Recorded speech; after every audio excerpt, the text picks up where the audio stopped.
of Schwarber Holdings as well as MLR Partners. We're going to talk about some of their projects they're developing around the Baltimore County region as well as their Lutherville station. So please welcome Mark. Give him a round of applause.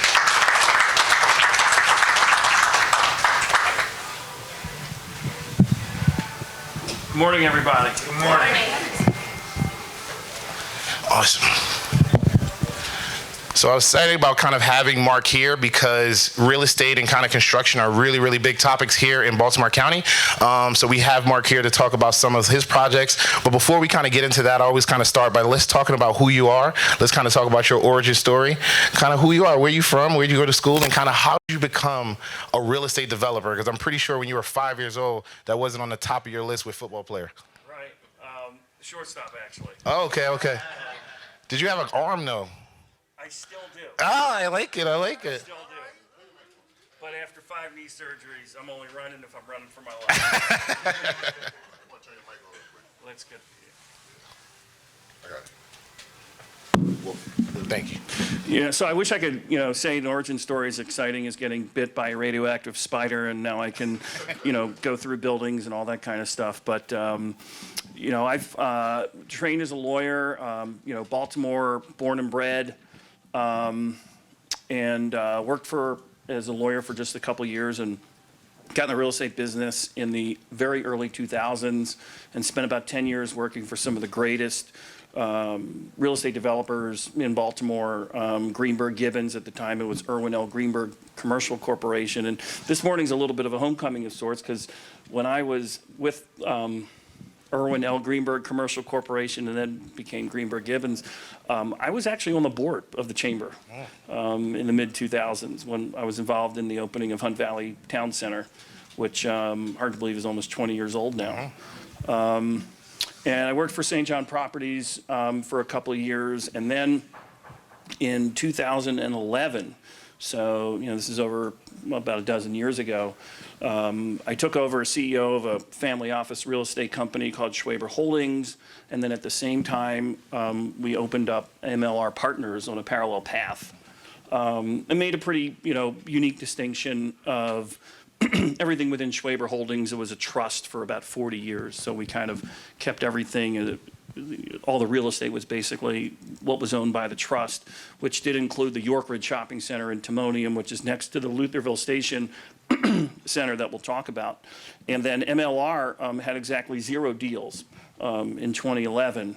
And over the last dozen years, we have grown the business. And true to our name, MLR Partners, we have some amazing blue chip partners in and around Baltimore, including MCB Real Estate, Tapco Properties, Kinsley Properties, Valstone Partners, Leap Tide Capital Partners. So we have a really great group of partners that we work with, and we've worked on a number of big projects. So, sometimes just events kind of transpire perfectly, but I think when I got in the real estate business, I think, there was always that internal, bug inside me that said, I want the ball. Right? And I want to figure it out. I want to figure it out with partners. And I got the greatest, Jedi Master training from, some really talented companies and saw great deals. And especially in my early years, it was just every office I walked into was another mentor and another teaching moment for me. But I've always had that entrepreneurial bug, and it was kind of unavoidable. Gotcha. Now, looking at your list of projects that you kind of sent over to me and kind of understanding what's happening within the community, you're based in Baltimore County, obviously, but you do projects around the region into Baltimore City, like you did the Northwood Commons project with my alma mater, Morgan State, as well as the Madison Park project. Can you talk about some of those other projects that are really prominent in the last couple of years that you guys have done? Sure. So these projects become like children. You grow them, you birth them, and we're in the process of doing that right now with Lutherville Station. But Northwood Commons, which is the old Northwood Plaza, I'm sure some folks here know the project. It's in Northeast Baltimore City, right About 10 minutes from here. yeah, I mean, right next to Morgan State. I mean, you couldn't be more closer to Morgan State. We share a property line with Morgan State. And it was a project that's been owned by another family for about 45 years. And it was a highly contentious project. It had just kept going down and down and down and down. It just lacked investment. It lacked energy. And we came in and we partnered with the family. And we basically took the project from one of the ugliest shopping centers in Baltimore, where so many developers had actually been asked to come in and try and figure something out. And we just put together the right mousetrap to be able to partner with the family. And then ultimately, we partnered with MCB Real Estate. And because real estate's such a get-rich-quick scheme, 8 years later, we opened the project, and we brought the first Lidl grocery store to the city of Baltimore. We were able to really integrate Morgan State into the project. We, first of all, we kind of convinced them that their private label bookstore, which was hidden in the student union building, could be so much more vibrant, both for the community and for themselves in terms of their cash register, if you made it like an anchor to the project. So we got Morgan to basically, we introduced them to Barnes & Noble College, brought them in, met Dr. Wilson, and Morgan signed a great deal with Barnes & Noble College. And later this year, you're going to have a Barnes & Noble College with a Starbucks open up at Northwood. And I think if you ask anyone who lived in the community there many years ago, could you see a Barnes & Noble or a Starbucks at Northwood Plaza, it would have been a resounding no. So, so what we do as a business is we do tackle difficult projects. Lutherville Station is obviously another example of that. But, you know, at Northwood, there was no trust with the community, with the university, with the ownership of the real estate. And we kind of came in and we tried to untangle that web. Because when you develop, it's really a game of trust. Okay, and I've done so many community meetings, and when I was first introduced to the larger Northwood community, they were like, you know, who is this guy, and what's he doing here? And you know, for all they knew, I was just another developer who was going to come up with another story, and it was going to go nowhere. So our business is really built on trust. Shopping center is about 3/4 of the way open right now. We have a lot of tenants opening up this spring, but you know, Chipotle and several banks and a dry cleaner, the grocery store, IHOP, Sunny Subs, which is the institution. I mean, there's so many great tenants. That is an institution. That's an institution. So it's a project we're really proud of, but we put our name out there and we told them, we're going to deliver for you. We created a vision, we created trust, and then we executed. And it's hard to do. Something I'm kind of hearing a little bit of a theme is that collaboration and trying to figure out stuff that are difficult that other people kind of have struggled with and trying to figure out that kind of partnership. And I think when we met initially, you kind of talked about that partnership with kind of Morgan started with you meeting with Dr. Wilson and kind of creating a vision for the partnership. Is that something that you guys, is that a tenet through all of your projects? And that will be something that you'll kind of do with the Lutherville Station project as well? Exactly, and you have to. So, you know, our largest projects, Northwood, Madison Park North and West Baltimore, and Lutherville Station, it's all built on trust. It's all built on establishing partnerships. Now, obviously, our partnerships at Northwood are almost a decade old, and they've reached the full circle from a vision to execution to now seeing the results, which is great. Madison Park, same kind of thing. It's a 4-block swath of North Avenue. It was, for years, it was called the Murder Mall.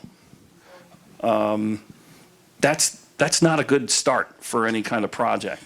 And the lead partner on that project, we're the co-developer, but Dave Bramble from MCB Real Estate lives in that neighborhood. And Dave and I met, you know, first as friends and then as partners about 10 years ago when MCB was a lot smaller. And it was a passion project for Dave. It's become a passion project for myself and our partner at Tapco Properties as well. So, and there we built major relationships with probably a half dozen community organizations there. Again, it's all about building trust. Now, these projects, for one, they're kind of important because they're big projects and they're difficult. But they also, as a county resident, they border Baltimore County. They have an effect on what's happening here in Baltimore County, especially for those neighboring, those border neighborhoods. How do you decide to kind of pick these difficult projects and kind of go down that route? Like you said, Northwood was an 8-year project. You got kids, you got a wife, you got bills. That's a long route to kind of see value kind of come out of that. How do you kind of pick and choose your particular project? Is it just about the money because you are a developer? We understand that. Is it about the community? Is it about the impact you can have with that particular project? How does that decision making work? Sure. Great question. I'll answer it in a couple parts. First of all, we have a lot of projects going on. So there are a number of our real estate projects that may never even make the news. But they're, tried and true, solid, hate to use the cliches, but just blocking and tackling. We just acquired a shopping center in December in Arbutus, Baltimore County. Save-A-Lot anchored center, needs a lot of hand-holding and figuring out. But already, it's a reasonably profitable project, but we have a lot of ideas to make it more creative. But the idea is we have a lot of projects going on. There's certain projects that we're going to get involved in, again, won't make the news and will be, fantastic additions to our portfolio. And then some of these larger projects are going to be the ones that are really in the news. And they're the ones that are going to get the headlines. And unfortunately, they do take a long time because there's just a lot of inefficiency in systems. And a lot of that, again, goes down to trust, is that if you can break through the trust barrier and it can enable projects to happen quicker. Gotcha. Now, looking at kind of going into, we kind of talked about some of those projects that are complete or actually kind of rolling out. Now, the Lutherville Station project, that's something that's kind of new. That's something that you guys want to kind of embark on, and you're kind of starting that project really in its infancy. Kind of tell me a little bit more about why you want to do this particular project. How did this journey even start? And, who are your partners involved with that, and where do you kind of see it going? Sure. So to talk about Lutherville Station, you have to first talk about the shopping center next door, which is called York Ridge Shopping Center. And hopefully you've all had Towson Hot Bagels, Mom's Organic Market, which is a great tenant. You've shopped at Kohl's, and I think if you know Baltimore County, it's a pretty well-known shopping center. So the Schwaber Holdings company that I also run, we've owned that shopping center since the early 1960s. And kind of like the little origin story of just this whole area is Milton Schwaber, who's long gone but was a real estate visionary. He controlled all the land underneath York Ridge and Lutherville Station in the early 1960s. And he developed that as a phased development over 5 to 7 years in the 1960s. It started out with a movie theater, an A&P grocery store, and a Shell station, which we're in the process of tearing down right now to build a Starbucks and a Honeygrow retail building at the corner. But he had all of this, and it was all envisioned. And then what is now Lutherville Station, he had a long-term ground lease with Stort's department store, and then next to it, where the Old Navy is, was the mall. So it was at the time, in the early 60s, it was conceived as one development with a grocery store, a movie theater, a gas station, several tenants, a department store, and a mall. And because the department store building, which is the dominant building, was controlled through a long-term lease, the Schwaber family didn't have a chance to control that piece of real estate. And ultimately, that piece of real estate got sold to other developers. And all the while, and I took over Schwaber a dozen years ago, and we've since remade the project. Most of the tenants you see, minus Kohl's and Michael's, are within the last 10 years. And so we saw that project from Circuit City and Borders, Golfsmith just deteriorate, and we knew that we needed to bring the project together. And so we formed a partnership with Kinsley Properties. So it was MLR, several members of the Schwaber family, but not all, and MLR. We formed a partnership to buy the Lutherville Station project in December 2020 out of bankruptcy, with the vision that we would restore that original vision of the early 60s vision. We're no longer doing malls and department stores, and of course the light rail wasn't built there either. And so we wanted to true up the vision for that piece of real estate in 2022 versus what it was in 1962. Gotcha. So you're kind of almost seeing like you're bringing it back to its roots in terms of what the original vision of that particular community is, but looking to kind of modernize it in a new way. Now you're kind of infusing some transportation in that particular basket. How does that particular work with your vision for kind of blowing that particular space out and making it modern and making it new? Sure. So just general real estate, right, is we want to do the highest and best use.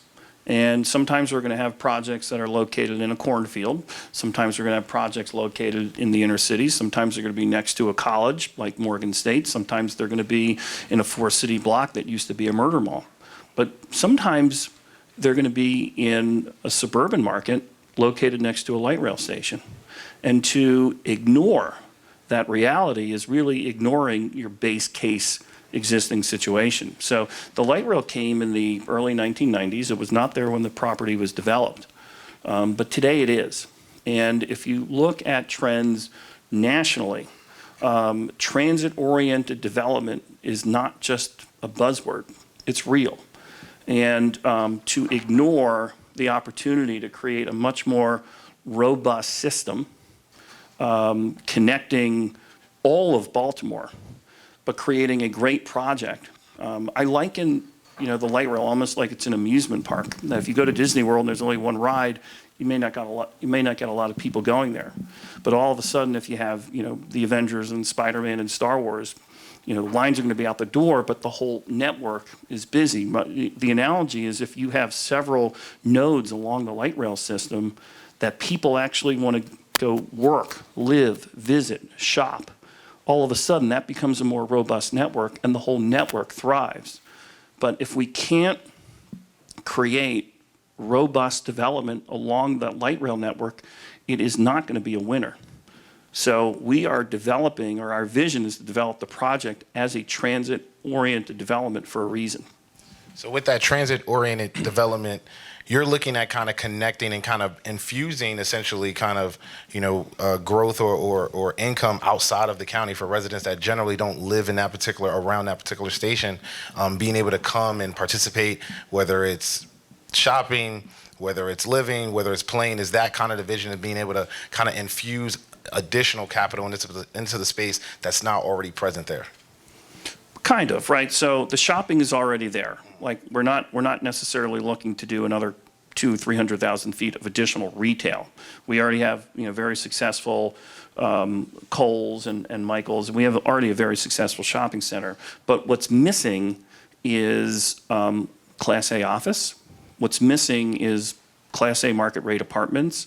And what's also missing is a 21st century way of amenitizing projects along the light rail. So our concept plan shows office, it shows retail, it shows a lot of green space, which doesn't exist there today.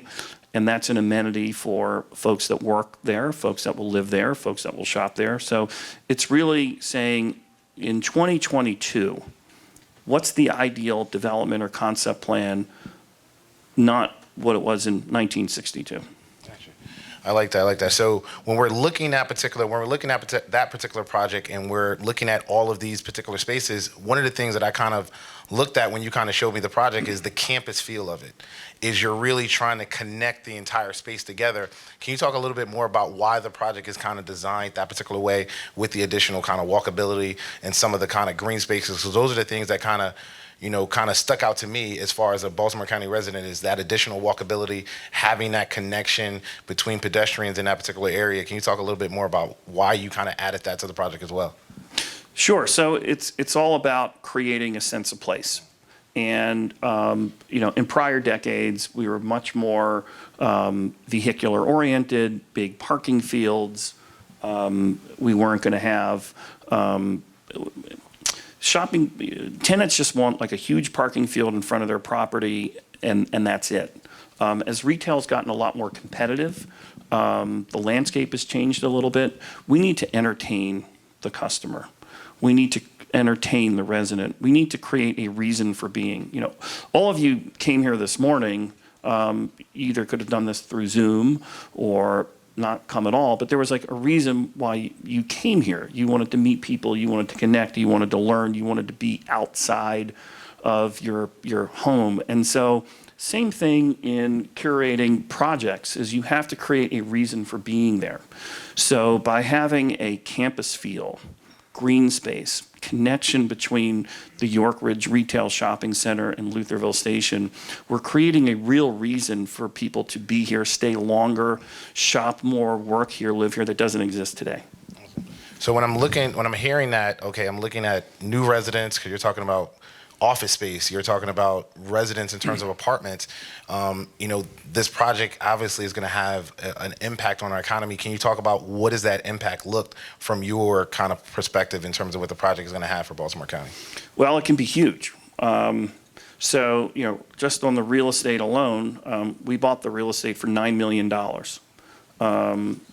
The prior sale to that was over $35 million. And our project represents an almost $200 million investment.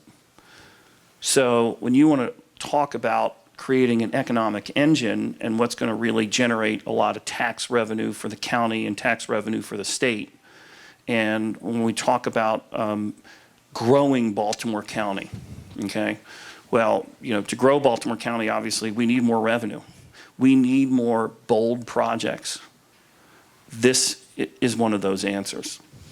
When we talk about those bold projects and we talk about development in Baltimore County is really going crazy right now. Since I've lived in this particular area, we're over 1 million people now in Baltimore County. That was not the case 20 years ago. So when we're seeing that particular growth, we're looking at trying to curate that growth and kind of have it in certain areas. Do you think this kind of Lutherville Station project kind of speaks to that type of curation of kind of making development kind of make sense and match up with the lifestyle we all enjoy here in Baltimore County? Well, it does. And, one of the geniuses, I think, of Baltimore County land use planning is that we have this thing called the URDL, Urban Rural Demarcation Line, which is the idea that there's only so much development that occurs within a pocket. So if we were to expand the URDL, one, it would tax a lot more infrastructure and services from the county. And so by concentrating established development and growth in a certain area, the county smartly and wisely says we can provide all of our services in a general area. So this project, let's just take a look at it. It's a department store, as I like to say, built in the Lyndon Johnson administration. The building is completely irrelevant. It needs to come down. And so when you, again, look at real estate in 2022, what does this project want to be? The one thing I would say to all the folks that oppose it, and we do have opposition, we can get into that. We have also a lot of support, we can get into that as well. You don't want to look at this project 30 years from now at a light rail station, knowing where we're headed. You have to be thinking as a developer 50 years from now. If you think 50 years in the past, or if you just think what's in front of your face, you're not going to progress. You're not going to grow. So if you look at where we're headed, and this project is not a transit-oriented development project, 30 years from now, we're going to say, what a missed opportunity. Can't do that. All right, so when you talk about, you kind of already dipped into it, so we'll kind of dip into it. Bad news first. There's this opposition to this project. We like the project because we're always in favor of development. We think more development in the area in Baltimore County is important and it's vital to our particular growth in this area. But everyone does not agree with our particular viewpoint on that. Can you talk about that opposition and how you guys are trying to navigate that and how are you speaking to that opposition in general? Sure. So this is not my first real estate development project, and obviously you learn from every project what you want to do on the next project that may not have, you Monday morning quarterback yourself and say, well, gee, if I only did this, maybe the project would have turned out better. So going into the Lutherville Station project, again, we acquired it in December of 2020. But starting in April of 2018, we started engaging the community. And we said, this is a project that's been taken back by the bank at the time. The lender had taken it back, but the foreclosure process had not yet begun. And that we are going to really make a play for it. And this is what our vision is for it. And this is what we see as the future of the next 50 years. And when Lyndon Johnson V might be president or something like that. And we wanted to get a lot of feedback from the community. And we had several different concept plans. We had far more apartments than what we're showing now. And we worked very collaboratively with that board over a 2.5-year process before we even acquired the property. And so by the time we acquired the property, we felt we had some pretty good momentum with the board of the Lutherville Community Association, because again, we had been completely open and transparent with them. We had received a lot of feedback. We had tweaked our plans based on what they said. And then when it was time, and then we were negotiating and informing the council people what we were doing, and negotiating like a community benefits agreement, which again, we wanted to give the community their Bill of Rights. That they knew that they were going to deal with a developer based in Baltimore that cared, that was going to make an investment. We were going to deal with every infrastructure issue imaginable for the development. Again, couldn't be more open and transparent. And then in the summer of 2021, there was a little rogue group that came out calling themselves No Apartment, No Compromise. And they started attacking the project. They've since said their only reason for doing it was they just wanted to draw attention and make noise, which is something we're used to from our kids' kindergarten classes, but not as adults. But nevertheless, that's what we were dealing with. And then in the ensuing board elections, they basically unseated the entire board that we'd been working with for 2.5 years. So, that's the life of a glamorous real estate developer. It's really difficult that, again, I go back to trust. You have to build trust. We did it with the prior board.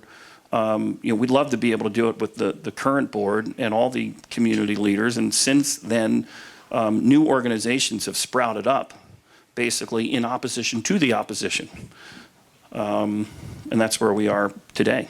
When you talked about kind of building that trust initially with the initial group, and you kind of mentioned it, you said there was more apartments than the project initially with the project than you have now.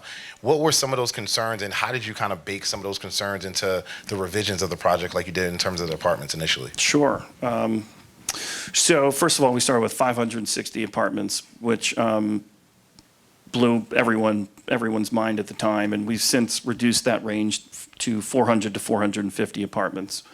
And then we started taking feedback and just the understandable natural concerns about infrastructure, traffic, school capacity, all the questions, stormwater management, okay? So we tackled each issue independently. Traffic, we're going to do a traffic study, and we're going to work together to mitigate whatever impacts exist. Remember, there's still a gigantic building on the site, and if that building were to be leased and there would be no traffic improvements, traffic would be what it would be. Stormwater management, we've actually formed a partnership with a group led by the former president of the Lutherville Community Association, ironically, and that group's called the Friends of the Roll and Run. The Roll and Run is a stream that exists right behind the old Navy building. And when it rains really bad in that community, people's backyards flood. And so we have come up with this novel idea that we want to be a developer that partners with an environmental group to have a much more robust stormwater management program so the neighbors don't have their backyards flooding. And it's interesting, when you have opposition, it forces you to become a little bit more resourceful and dig a little bit further into community relationships. And so we've been overwhelmed, actually, by the amount of new community groups that have formed. Also, the Friends of Old Lutherville formed as well, made up of most of the board that was unseated. And there are a number of other groups we can get into that are basically saying, we want this project to happen. We want to work with a local developer who cares, who will listen, who will put agreements in writing so that neighborhood concerns and community concerns are addressed. And that's that's what we're going for. Awesome. Now, with the support, you said there's a number of groups, and you kind of mentioned some of them. I think what I kind of find interesting is that there are different groups that obviously have different perspectives on the project and have a different focus in terms of what their focus is. With the Baltimore County Chamber of Commerce, our focus is on commerce and obviously development and trying to create value within the county, but those are different groups. Can you speak about some of those other groups and what their kind of need to support, their reason for supporting the project going forward? Sure. So, just today we've issued a press release just announcing the expansion of the support of the support groups for Lutherville Station. We don't yet have a name for it, but first of all, we thank the Baltimore County Chamber of Commerce of recognizing what we're doing and being one of the stakeholder groups that support this project. But the Friends of Old Lutherville, the Friends of Roll and Run, Strong Towns Baltimore, which is an incredible organization, and they're really part of a larger network just called Strong Towns. An incredible group that really is focusing on transit-oriented development and obviously building a lot of equity through that process. Another partner organization of ours is called the Central Maryland Transit Alliance, led by dynamic Brian O'Malley, where their focus is really on transit. So, and we have a number of other groups that we'll be announcing soon that will be joining this very broad-based support network. But the real message of the support network is to let all of leadership know that there's actually a huge groundswell of support for this project, minus the opposition who we hear. They keep talking about the 1850s as a reference point of Lutherville and how they liked it. And so our message is that there's a broad-based group here that support this project. And it, like you said, Brent, it is economic, environmental, transit, equity. It runs the gamut.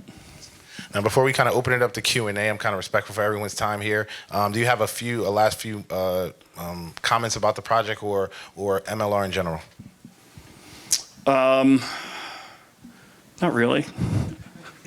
You've been running your mouth for a half hour, so okay. Yeah. We'll cover it in the Q&A. Gotcha. All right, thank you once again, Mark. Do we have a Q&A? Any question and answers for Mark about the project? I see a lot of, I'm a real estate, and I see a lot of apartments going up in these new developments. So it's always like a new campus type area. And what is the focus of? Is it something about transitional? Just keeping new people coming in. The reason why you do apartments is because they don't want any ownership. What is that about? Because I see a lot, even in Baltimore City, these huge apartment buildings go up. So is it because people are more transient in their lifestyles now? They come 3 or 4 years and leaving out. What is that about? So it's a great question. Because at different times in our life, apartments make all the sense in the world. Right. And sometimes they make sense perfectly. And I think it really runs the age spectrum, okay? Like when you're younger, obviously it makes all the sense in the world. But also when you're older, you don't want to pay the HOA dues and you don't want to mow your lawn and you want to have, a great place that you can live in where a lot of things are taken care of, and also amenities. So living at Lutherville Station, you're going to have amazing transit opportunities. You're going to have retail right next door to you. You're going to be able, going back to the transit, you're going to be able to use, without a car, you're going to be able to get up and down. And you're going to have a great place to live in Lutherville Station. So. Anybody else? Any other questions? Right here in the middle. What's the time frame for the demolition of the old mall? I'd love to tell you next Wednesday. But Baltimore County, and it's not just Baltimore County, it's everywhere, it's a process. So right now we do not have the zoning, okay? We have the zoning, ironically, at York Ridge Shopping Center. And one of the things that we could do is we could develop the apartments at York Ridge Shopping Center and shuffle some things around and get started sooner. But because of our commitment to community, we're not doing it. And so we really want to work with Councilman Koch and the county administration and the county planning department to have a very orderly plan unit development process where it's really negotiated zoning, where the community is going to get a ton of community benefits and promises from us. And that process that alone usually takes about 18 months if it works well. And that's just the planning. But we'll come out of that planning with a set of plans that we can develop and obviously the zoning. And then we would start on the demolition. What I can say on a much smaller scale is we'll be demolishing the Shell Station building that currently is at York and Ridgely. That will happen in the next couple of weeks. But I can't wait till we can demolish this building. But we need a lot more support, and the county and the state needs to hear the broad support that's coming from the county and all over the state for this project. Any other questions? Right here in the middle. So you had mentioned that there's a turnover in the council, and it's about trust to get them to come along in terms of getting zoning and the permits and that sort of thing. What have you found effective in terms of your approach to rebuild trust with a whole new board or council members? Sure. Great question. First of all, it's not a turnover of the council, although I guess technically in the last election it was a little bit, but I was referring to actually a community board that carries a lot of weight where it was that turnover. The unfortunate thing is when that board came in, they had signs all over the neighborhood that said they didn't want apartments and they didn't want to compromise. So it's a very tough bar to get across when you spend 2.5 years working, collaborating, compromising with one group, and then another group kind of comes in and if you drive through old Lutherville, you'll see the signs. It literally says no compromise. So How do you cross that? How do you close the gap and build up and rebuild a new bridge with that new community? it's tough, okay? Because you're dealing with folks that don't want to listen, that don't want to talk, that have their own, opinions. So what we have found is that there are a number of other people that live in the community, but also very broad-based organizations and groups like the County Chamber of Commerce and Strong Towns Baltimore and Central Maryland Transit Alliance, where the voice, or my new favorite word from Brent, the chorus, is so loud that so many diverse groups want to see this happen for their own reasons. So again, we have someone who runs the Friends of Old Lutherville. He just cares about flooding in his neighborhood and improving stormwater management. We then have, economic advocacy groups that see a project valued at $9 million, and here's a $200 million project. Why are we not tapping that? We have other transit groups that want to see a more robust light rail system. So really, to answer your question, it's really to find the chorus of people.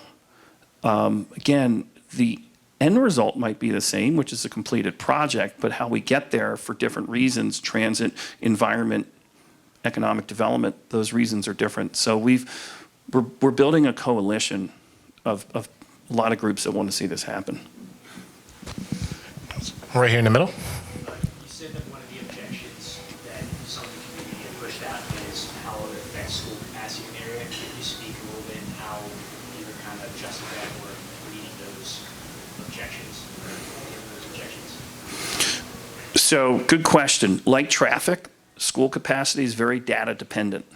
So, all of us can watch a football game and say, quarterback should have thrown to the wide receiver in the slot or the tight end over the middle or something like that.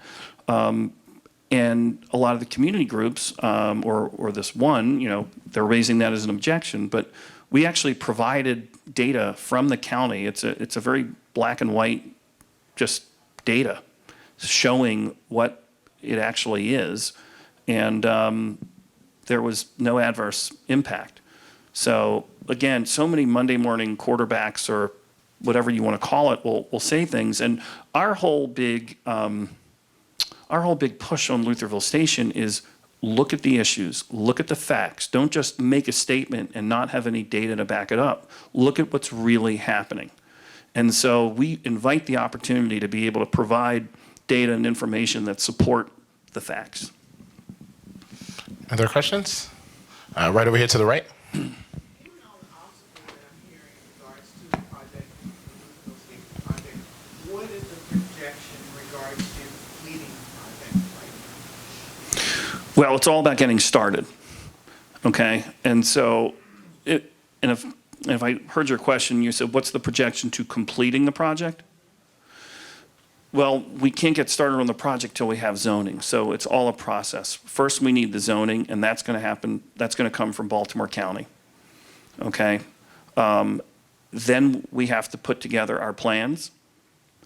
And the reason why we need a certain amount of apartments is because it has to be economically viable.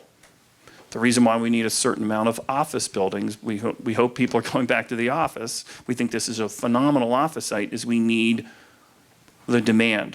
One of the things that we hear a lot about is, do you have, is this too overdeveloped? And what we always say is, if the infrastructure can support the project, or if our mitigation of existing infrastructure supports the project, and if there's enough market demand for what we're doing, then we're doing appropriate and proper development. So I welcome the opportunity when I can give you an answer on when these things are going to happen. I can't wait till we can demolish the building. But until we work with our leaders at Baltimore County and the state of Maryland on the zoning, this is not going to change. Any other questions before we kind of get to our giveaway? All right, we got two in the middle. Right here, ma'am. What can we do as small business owners and people who live in that community to support you to get this project moving forward? First of all, let me just say thank you very much for that question. You have no idea how humbling it is to do these kinds of projects, because it's hard to make change. And it's only like the after picture that you can give to a community, say, like, see, I told you we were going to do what we did. Like in the Northwood community, they get it. They didn't at first. It's about trust. The fact that I can sit here in front of you, we've never met before, and you can ask that question is incredibly humbling, and I'm so grateful for your question. So what you can do is be active, is let the county executive, let Councilman Koch, let the county know, join our group. Okay, we have so many organizations. I'd love to mention more of the names, but I'm only allowed to mention 5 this morning. But we have at least another 5, and we're going to have more. So just join our group, join our chorus. That's what you can do. Thank you. Any other questions? Right over here. Are you taking suggestions from people for these opportunities for development? And if so, like, what would you need to know in order to be interested in opportunities for development that we may see out there? Like, if we wanted to propose to you. Are you talking about like another site? Yeah. Oh, sure. Yeah. What would you need to know? Is there like certain boxes you would need to check off in order to say, okay, I would like to see that opportunity? So it's a good question. Am I going to answer your question correctly if you ask me what makes a good development site, what piques our interest? Yeah. It all depends, right? Because if you take a look at the projects that we've just done, okay, we own an office building on Pratt Street. We redeveloped Northwood. We're working Madison Park in West Baltimore. We have a whole host of other projects that aren't as exciting to talk about here. Generally speaking, if it's a retail project, it really needs to meet the community needs. Office is extremely difficult right now. Just getting people to show up, much less develop new office. This just happens to be a site at a light rail station, and it just makes so much sense from a policy standpoint for there to be office. But a lot of it's on a case-by-case basis, and developing the right product for the area. And clearly at Northwood, we want to elevate. At Madison Park in West Baltimore, we want to elevate. At Lutherville Station, we want to elevate. We're not happy with the status quo, because the status quo represents, for all those projects, disinvestment. So it's on a case-by-case basis. Question. Anything else before we get to our giveaways? Awesome. Thank you. Please give Mark a round of applause. Thank you. Great. I need your help. So we got 2 giveaways, 2 gift cards over here. We give out cash. We give out cash at the chamber. So I need you to pick 2 names. I don't play favorites. I always let the speaker pick. Who do we got? Chris Perry. Chris Perry. You want like? Oh, we'll take a picture. We need one more. One more. All right. See, I'm not looking here. All right. Who do you got? And Mindy. Oh, we got a CQ person. Awesome, awesome.